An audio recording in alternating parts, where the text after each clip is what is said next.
அம்மா இன்னைக்கு சமையல் பார்க்கலாமா? பார்க்கலாமாப்பா. அதுக்கு முன்னாடி செல்லப்பிள்ளை சால்வி சேனலை சப்ஸ்கிரைப் பண்ணிக்கிறங்க, லைக் பண்ணுங்க, கமெண்ட் பண்ணுங்க, ஹைப் பண்ணுங்க, மறந்துடாதீங்க.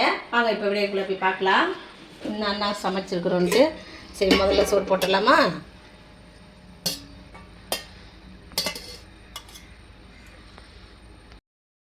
இன்னைக்கு வந்து சிக்கன் குழம்பு வைக்க சொல்லணும் சால்வி. அவருடைய இதுதான் ரெசிபி தான் இப்போல்லாம். சரி, அதனால் சிக்கன் குழம்பு வச்சாச்சு. அதை அப்படியே ஊற்றிக்கிடலாம். பிரியாணி செய்வாப்பான்னு கேட்டால் வேணான்னு தான். ஏன்னா நான் வந்து நிறையா குப்பையெல்லாம் போடுவேன் அதில். அதான் கொத்தமல்லி, இது புதினா அதெல்லாம் போடுறதுனால அது குப்பையாக இருக்குது. சரி, அதுலேயே அப்படியே 65 பண்ணி வச்சுருக்கேன். அதுவும் வச்சுக்கலாம்.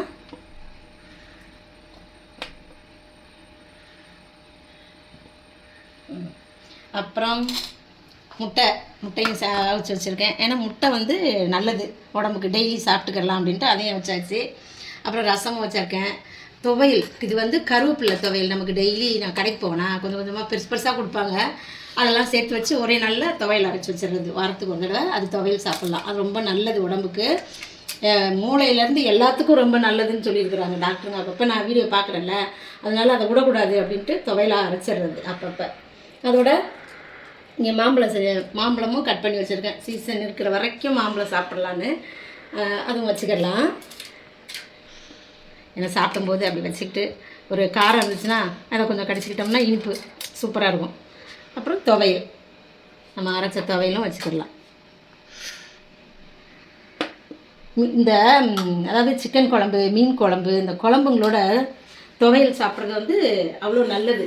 நல்லாயிருக்கும், டேஸ்ட்டாக இருக்கும். நல்லதுன்றது சாப்பிட்றது நல்லது. ஆனால் இதோட சேர்த்து இப்போ லைட்டாக பசஞ்சு சாப்பிட்டு பார்த்தால அவ்வளோ டேஸ்ட்டாக இருக்கும் துவையல். அதனால தான் அதெல்லாம் அரைச்சி வச்சுக்கிறது அதுக்கு அந்த நேரத்துக்கு ஏற்ற மாதிரி. சரி, இதுதான் இன்றைக்கி நம்ம வீட்டு சமையல். இன்றைக்கி பிறந்த நாள், திருநாள் கொண்டாடுற எல்லாருக்கும் வாழ்த்துக்கள் சொல்கிறேன், ப்ரேயர் பண்ணிக்கிறேன். எல்லோரும் சந்தோஷமாக இருங்க. நாளைக்கு என்ன சமையல் நம்ம அடுத்த வீடியோவில் பார்க்கலாம். பாய்.